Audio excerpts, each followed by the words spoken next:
नमस्ते। आइए आज सुनते हैं शैलजा कौशल की कहानी इश्तिहार। तलवे से अलग हुआ फटा जूता पहने, पैर घिसता, गले में अपने चाचा की पुरानी टाई लटकाए, घिसी पुरानी कमीज पैंट पहने आलोक पिछले 3 दिन से एक से दूसरे मार्केटिंग दफ्तरों में चक्कर लगा रहा है। उसे अफसरी तो नहीं करनी है, पर वह अपनी बहन सुमति और अपने लिए दवा और खाना जुटाने निकला है। जब से उसे ह्यूमन होर्डिंग यानी इंसानी इश्तिहार के काम के बारे में पता चला है, वह पूरे मन से इस काम की तलाश करने में जुटा है। मालूम चला है कि मेन रोड पर ह्यूमन होर्डिंग बनकर डटे रहने के कुछ 100 रुपये मिलते हैं। पेट भरने के सवाल ने पिछले 1 महीने से उसकी रातों की नींद उड़ा डाली है। सुमिति घर पर पड़ी बुखार से तड़प रही है। इसी घबराहट में आलोक की कमीज पसीने से तर हो रही है। कड़ी गर्मी में वह सुबह से शाम तक कहीं किसी काम की तलाश में एक से दूसरी जगह चक्कर काट रहा है। माता पिता के देहांत के बाद आलोक और उसकी बहन चाचा केदारनाथ के घर पर दिल्ली में ही रहते रहे, लेकिन अब उनका काम मंदा चल रहा था। बड़े परिवार के बोझ के चलते उन्होंने आलोक और सुमति को अपने घर से अलग कर दिया है, जिससे सुमति की जिम्मेदारी और अपना खुद का खर्च आलोक के कंधों पर आ गया है। बड़ी मुश्किल से लाजपत नगर में एक रैन बसेरे में भाई बहन को पनाह मिली है। पढ़ाई बीच में ही छूट गई। अगर यह दिन ना आते तो दोनों अगले साल कॉलेज में दाखिला लेते। आलोक अब तक हमेशा फर्स्ट डिवीज़न में पास होता रहा है। अब पढ़ाई छूट जाने का गम उसे अलग निगल रहा है। हर नौजवान की तरह उसने भी अपने भावी जीवन को लेकर सपने देखे थे। उसे चाहत थी कि वह एमबीए में एडमिशन ले और एक मल्टीनेशनल कंपनी के मार्केटिंग विभाग में बड़ी पोस्ट पर काम करे और इस तरह वह एक दिन कंपनी की सबसे ऊंची पोस्ट तक पहुंच जाए। तब वह अपनी बहन सुमति की शादी एक अच्छे परिवार में कर पाएगा, खूब पैसा और नाम कमाएगा। लेकिन पढ़ाई छूट जाने के बाद से उसकी सभी इच्छाएं और सपने धुंधला गए थे। आलोक बेहद निराश था। समय तो बस अब रोटी की तलाश का था। अब तो पेट भरने के लिए जो काम मिलेगा वह करना पड़ेगा। दिल्ली जैसे शहर में काम काज की वैसे ही बड़ी मार है। किसी को किसी दूसरे की खबर लेने का वक्त नहीं। ऐसे में एक किराए के रैन बसेरे में रहते समय रजत नाम के एक लड़के ने आलोक को पैसे कमाने के तरीके बताए हैं। उसी से सीख लेकर आलोक काम ढूंढने निकला है।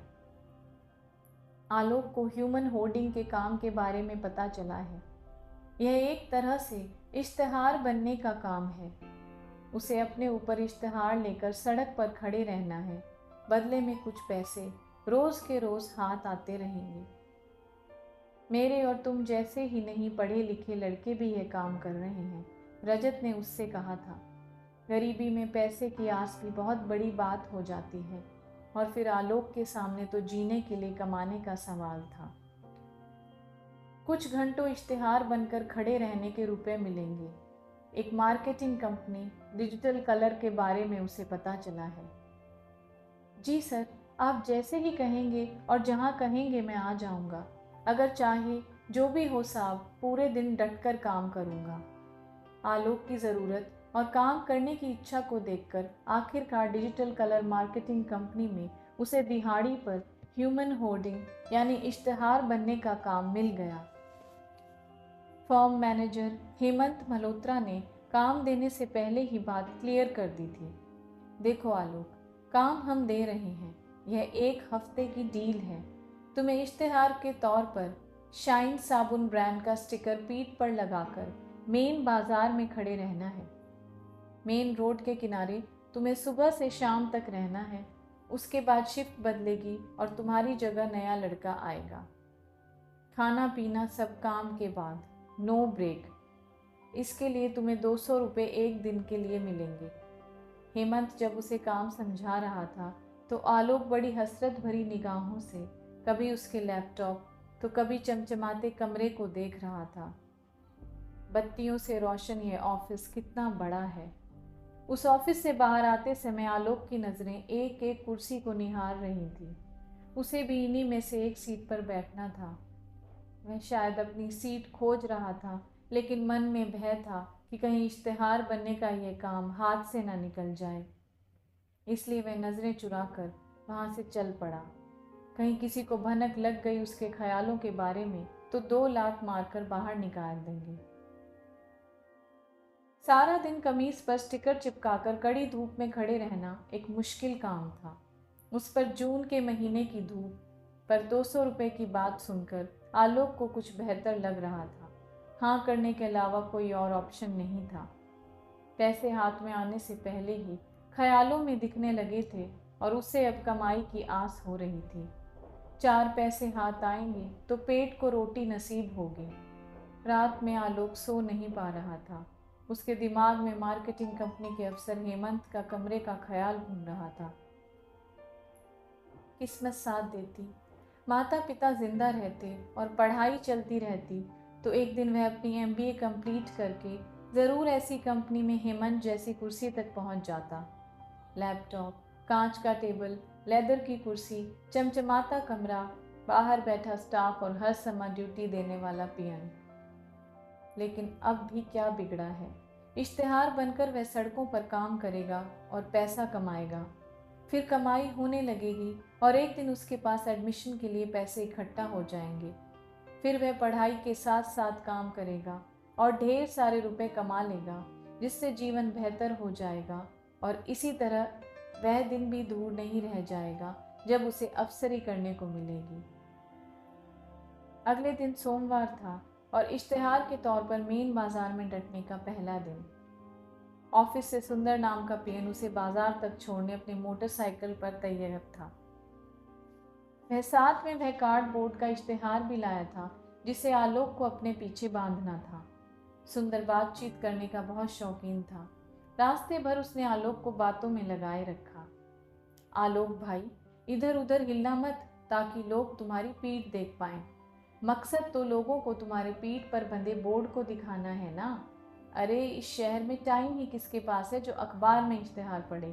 टीवी का चैनल भी इश्तिहार के आते ही बदल देते हैं। तो ऐसे में उस ट्रैफिक लाइट पर जब लोग रुकते हैं तो उनकी नज़र इधर उधर जाती है और तुम्हारी पीठ पर पड़ेगी तो हो गया ना शाइन साबुन का इश्तिहार। और फिर अब तो इंसानी इश्तिहार का ही ज़माना है। सुंदर की बातें सुनकर आलोक मन ही मन सोचने लगा कि एक दिन उसके पास भी ऑफिस स्टाफ होगा और वह भी लोगों से ऐसे ही काम लेगा। तब तक वह इस तरह पियन के पीछे बाइक पर थोड़े बैठेगा। उसके पास कम से कम 2 कार होंगी और साथ एक ड्राइवर भी होगा उसे यहाँ से वहाँ ले जाने के लिए।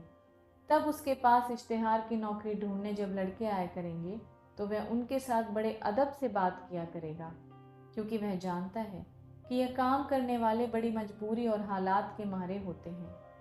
अब क्योंकि वह कंपनी का मालिक होगा, ऐसे में उसके आगे पीछे नौकरी ढूंढने वाले लड़कों की कतारें लगी रहेंगी। कितने लोग होंगे जो उसकी कंपनी में नौकरी करना चाहेंगे। उसके लैपटॉप पर ईमेल्स पर CV आते रहेंगे और वह छांट कर अपने स्टाफ को आगे का काम समझा देगा। वैसे भी जब स्टाफ हो तब काम बढ़ जाता है और कंपनी का सिस्टम ठीक ठाक चलता रहता है। और फिर वह तो मैनेज करेगा। हार्ड बोर्ड का इश्तिहार उठाए, सुंदर की मोटरसाइकिल के पीछे बैठे बैठे और इन्हीं ख्यालों में डूबा आलोक कब ट्रैफिक लाइट्स तक पहुंच गया उसे आभास भी न हुआ। कितने सुहाने होते हैं सपने भी, वक्त का भी एहसास नहीं होने देते। सुंदर ने सड़क किनारे मोटरसाइकिल रोकी और हार्ड बोर्ड का स्टिकर आलोक की पीठ पर सेट किया। हार्ड बोर्ड का यह इश्तिहार थोड़ा भारी भी था। आलोक की पीठ और टांगें एकदम सद गई और उसे हिलने डुलने में तकलीफ भी हुई। बस अब डट जाओ दोस्त, शाम को रुपए मिलेंगे तो मन खिल जाएगा तुम्हारा। 10वीं की पढ़ाई छोड़कर आया आलोक दिन भर इस तरह भूखा प्यासा धूप में खड़े रहने के ख्याल से डर रहा था। सुंदर ने यह भांप लिया, घर में सब्जी तरकारी आएगी, खाना आएगा। सुंदर ने जाने से पहले आलोक को कमाई की आस बंधाई। अब आलोक की परीक्षा शुरू हो गई थी। आलोक ने हर परीक्षा इससे पहले फर्स्ट क्लास में पास की है। बड़ी ही दृढ़ता से उसने अपने काम की शुरुआत की। बिना हिले डुले सावधान की मुद्रा में पीठ के पीछे शाइन साबुन का हार्डबोर्ड स्टिकर लगाए डटा हुआ था। उसने ध्यान दिया कि आने जाने वाले लोग उसकी तरफ देख रहे थे। कुछ तो रुककर भी उसकी पीठ के पीछे लगे हार्डबोर्ड पढ़ रहे थे। उसने भांप लिया था कि अब वह एक इश्तेहार है, शाइन साबुन का इश्तेहार। 2 घंटे से ज़्यादा का समय बीत गया था। आलोक का गला पानी के लिए सूख रहा था। धूप में खड़े रहने के कारण सुबह का खाया ब्रेड का एक पीस भी कब का पेट में खो गया था। भूख जोरों से लगी थी। पसीने की धार उसके सिर से बहकर पीठ के नीचे तक जा रही थी। जैसे ही आलोक का मन छूटने लगता, वह शाम को मिलने वाले 200 रुपयों को याद करके फिर से डर जाता। कुछ ही समय बीता था कि एक कड़क आवाज ने उसे चौंका दिया। अबे ओ शाइन, जरा हट पीछे, कहीं भी आकर खड़े हो जाते हैं। आलोक बड़ी मुश्किल से पीछे मुड़ा तो देखा एक ट्रैफिक पुलिस का जवान उसकी ओर देखकर सीटी बजा रहा था। जी मैं ह्यूमन इश्तेहार हूँ, हमारे मैनेजर के पास परमिशन है।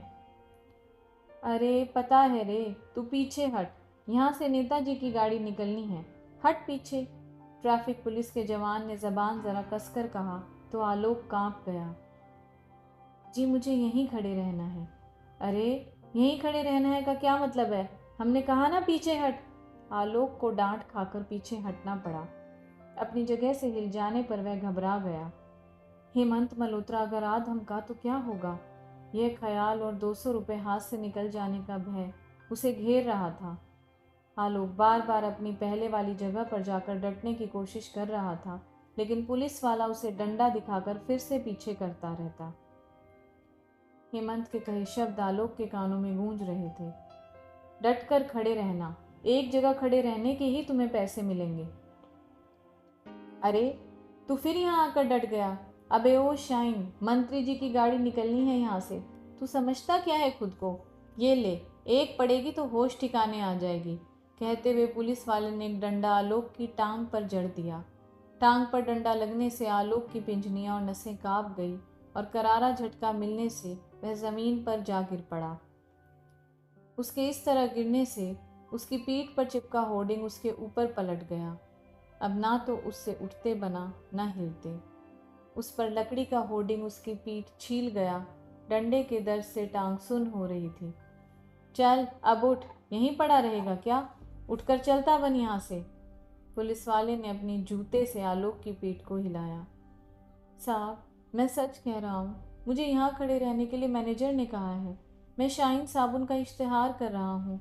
शाम को मुझे कुछ पैसे मिलेंगे जिनसे मैं अपना और अपनी बहन का पेट भर सकूँगा। साहब अगर वे लोग देखने आ गए और मैं यहाँ ना हुआ तो वे मुझे मेरा मेहनताना ना देंगे। साहब हाथ जोड़ता हूँ, प्लीज़ मुझे यहाँ ना हिलाइए।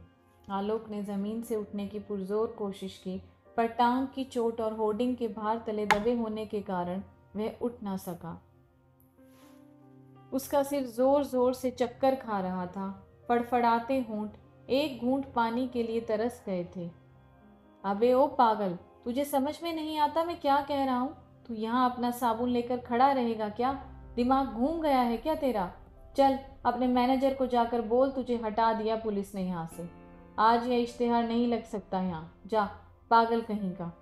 पुलिस वाले ने जोर से झिड़का तो आलोक ने पूरा दम लगाकर उठने की कोशिश की और किसी तरह संभला। इतना कहकर पुलिस वाला दूसरी ओर चल दिया। उसके जाते ही आलोक धीरे धीरे सरकता हुआ अपनी जगह पर आ खड़ा हुआ। उसकी हालत बहुत खराब हो रही थी, लेकिन हेमंत मल्होत्रा के डर से और अपने काम को ठीक ढंग से करने के लिए आलोक ने जी जान एक करने की सोच रखी थी। टांग के दर्द से कराहते हुए उसने अपने आप को सीधे रखने की पुरजोर कोशिश जारी रखी। पीठ पर टंगा होर्डिंग उसके कंधों को काटने लगा था। सूरज की प्रचंड धूप में उसके कपड़े पसीने से तर हो चुके थे। कंधे के पीछे शायद चोट से थोड़ा खून भी बह रहा था। शाम को एक बूंद पानी की होंठों से लगेगी, इस आस में उसने अपना पूरा ध्यान शाइन साबुन के इश्तेहार में लगा दिया था। अभी उसे संभले हुए 5 मिनट ही हुए थे कि उसने देखा वही पुलिस वाला फिर से डंडा लिए उसकी ओर बढ़ रहा है। उसे देखने से आलोक की आंखों में चमक सी पड़ी और सब धुंधला सा पड़ गया। तभी एक जोरदार डंडा आलोक की दूसरी टांग पर पड़ा और वह वहीं गिर गया। तू ऐसे नहीं मानेगा, ये ले, एक और खा, कहते हुए उसने दोनों टांगों पर डंडे जड़ दिए। अब उठकर दिखा, पड़ा रहे यहीं पे, कम से कम यहाँ खड़ा तो नहीं दिखाई देगा तू, पागल। अब तो आलोक लगभग होश खो चुका था। वह पीठ के बल गिरा था और कार्डबोर्ड का होर्डिंग उसके कंधे काट चुका था। लगता था जैसे डंडे के वार से टांगें टूट गई हैं। बड़ी जोर की मारा था उस पुलिस वाले ने। पसीने से भीगे कपड़ों में आलोक अपनी सुध खो रहा था, लेकिन तभी सुंदर की कही बात उसे याद आई कि तुम्हारी पीठ पर लगा होर्डिंग हर हाल में आते जाते लोगों को दिखाई देते रहना चाहिए। आलोक को बार बार ख्याल आ रहा था कि हेमंत उसे 200 रुपये दे रहा है और वह रात को बहन सुमति के साथ बैठकर सब्जी रोटी खा रहा है। इस ख्याल से आलोक को कुछ सुध आई और उसने पूरी कोशिश की ताकि वह होर्डिंग को अपने ऊपर की ओर ले आए और खुद पेट के बल नीचे की तरफ लेट जाए। इससे कम से कम होर्डिंग तो दिखता रहेगा। आखिर उसने शाम तक होर्डिंग को इस सड़क पर लेकर खड़े रहने का वादा किया था। इसके लिए उसे रुपए भी मिलने हैं। कड़े डंडों की वजह से और कटे कंधों के दर्द से उसे पलटने में बहुत दर्द हो रहा था। आखिरकार उसने पूरा दम लगाया और पेट के बल पलटकर शाइन साबुन के होर्डिंग को ऊपर ले आया। बस इतना करते ही आलोक मुंह के बल बेसुध हो गया। मंत्री जी की कार का काफिला उस सड़क से गुजर गया। शाम होने को थी। म्यूनिसिपल कॉरपोरेशन की एक गाड़ी सड़क पर दुकानदारों के एंक्रोचमेंट को हटाती हुई आगे बढ़ रही थी। तभी एक अफसर की नज़र ज़मीन पर पड़े शाइन साबुन के ह्यूमन होर्डिंग पर पड़ी। अरे भाई, ये क्या है? यह तो कोई व्यक्ति गिरा पड़ा है। तो यह ह्यूमन होर्डिंग है, लगता है गर्मी से बेहोश हो गया है, कहकर उस अफसर ने आलोक को हिलाने की कोशिश की। अरे भाई अजीत सुनो, अफसर ने अपने स्टाफ के एक व्यक्ति को पास बुलाया। अब इसका क्या करना है? ये यूं ज़मीन पर पड़ा है तो होर्डिंग ही ना, और यह बाजार भी नहीं है, तो यह एंक्रोचमेंट का ही मामला बनता है ना? उसने पूछा। जी साहब, बिल्कुल एंक्रोचमेंट है। ट्रैफिक लाइट्स पर इश्तेहार है, परमिशन होगी तो अपने आप छुड़वा ले जाएंगे, फिलहाल तो डालिए गाड़ी में। स्टाफ ने अपने अफसर को जवाब दिया। कल सुबह इस साबुन की कंपनी को बुलावा भेजते हैं। अरे सुनो, इस होर्डिंग को उठाकर गाड़ी में लोड करो, यह एंक्रोचमेंट का मामला है। ढलते सूरज में म्यूनिसिपल कॉरपोरेशन की वह गाड़ी बेसुध पड़े आलोक और उसकी पीठ पर बंधे हार्डबोर्ड को बाकी सामान के साथ लाद कर ले जा रही थी। धन्यवाद। अगर आपको ये मेरी कहानियाँ सुनना अच्छा लगता है तो प्लीज़ इस चैनल को सब्सक्राइब करें और शेयर करें।